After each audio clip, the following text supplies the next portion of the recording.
Hey, we are backstage at Lolla. It's Walt from 101 WKQX, and I am with Matt Bellamy from Muse. How's that for an intro? Yeah, good.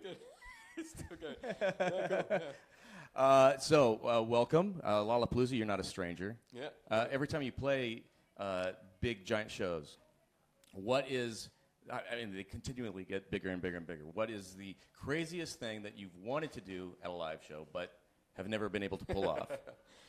On the Resistance tour, when we had these three towers going up and down, that it wasn't originally. It was actually a large sort of prison, sort of kind of building, basically in the center of the venue that would spin around, and the band members would be inside, like running around, you know. Okay. And when we saw the budget, we said, okay, we're gonna have to cut some of the walls. And then we realized we have to cut, like, basically the exterior. And then by the time we cut it, we just ended up with just those three things going up and down. So originally that was supposed to be a huge rotating building in the middle of the venue, but we ended up with just kind of three towers. Yeah. You've done some amazing things. I'm kind of bummed because the last time you played in here at the United Center, you weren't able to fly the drone. Oh, yeah, that was a shame.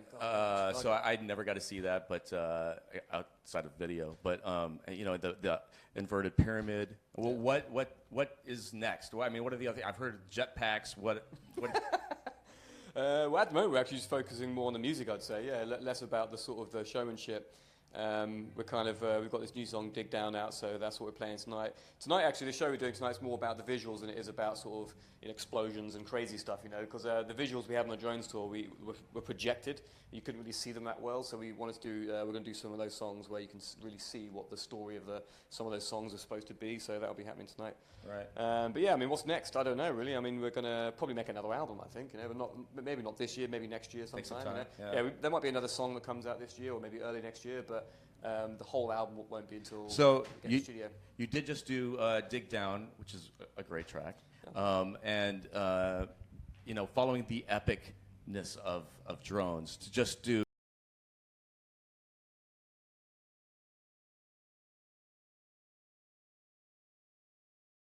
format of like, let's just do a song. We don't have to have an album attached to it.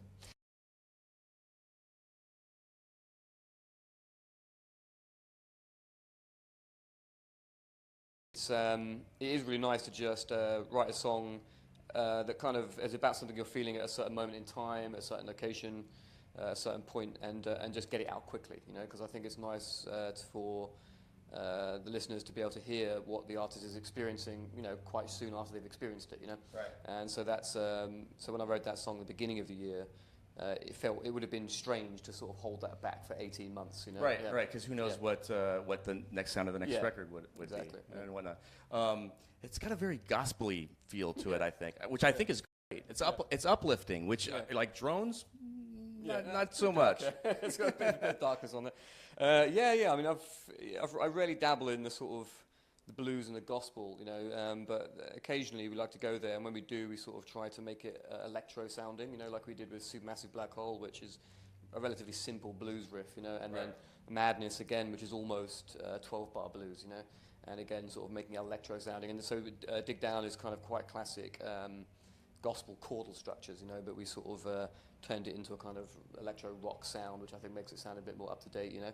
And it's unusual for me. I mean, some of those chord structures, even though they're quite obvious and they've been around for a long time, for me they're quite unused, if you know what I mean, because a lot of Muse songs I tend to sort of take influence more from world music or classical music and things like that. Right. Yeah. Definitely get the classical influence from you know, you growing up. I know we've talked before where you're classically trained. So tell me about the video for Dig Down, because the Matt headroom or whatever you want to call it, I like the concept, and with the female. I mean, what's the concept here? I guess it's supposed to be like a sort of futuristic. It was a little bit based on. We started off talking about Running Man. Remember that film Running Man? Yeah. So the idea was like a sort of TV network, but an 80s vision of what a futuristic TV network would look like. Right. And basically we sort of hack into it and help this woman who escaped. The idea was that she had just like come off like a Running Man type show, and she'd like, you know, lost a leg or something, and she was like, you know, bionic or whatever, and it was some kind of, you know, battle of her to escape from this kind of TV network, which is kind of like a sort of prison of some kind. Yeah. You know? So it's kind of influenced by Running Man and things like Total Recall, like an 80s film type feel to it. Yeah. And but quite like the '80s version of what they thought the future was going to be. You know, It's amazing, right? I Yeah, mean, yeah. especially with how the world is turning out now. Yeah.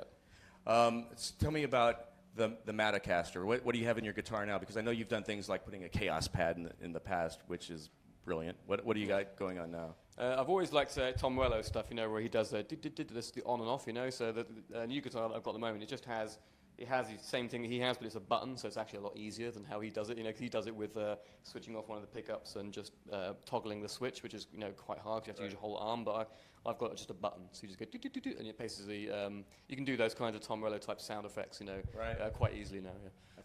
That's awesome. So anything? Well, you already said tonight more visuals, but is the set going to be expansive? Covering everything? Yeah. It won't be totally Jones based. You know, we'll play a few older tracks and mix it up a little bit, and yeah, it should be fun. It should be Origins a of rocking show. Muse. Is that packaging with demos? Yeah, we're actually still working on that. We were hoping to get that out maybe this year or something, but I think, to be honest with you, it's like it's a world of hurt. You know, like we found so much old material, so much old stories that we're trying to tell. So we're going to turn it almost into a kind of mini biography of some kind about the early stages of the band, and so it will come out eventually. But I'm not sure if we're going to make it this year. But we'll see. Yeah, we'll see. Definitely thrilled to, because like I don't think both of those records, or one of those records, didn't come out in the States. Origin and Symmetry, yeah, didn't come out. Yeah. So that's kind of really. All right, Matt, have a great show tonight. Thanks for taking the time to stop by and hang out. Yeah, Matt cheers. Bellamy from Muse. Thank you.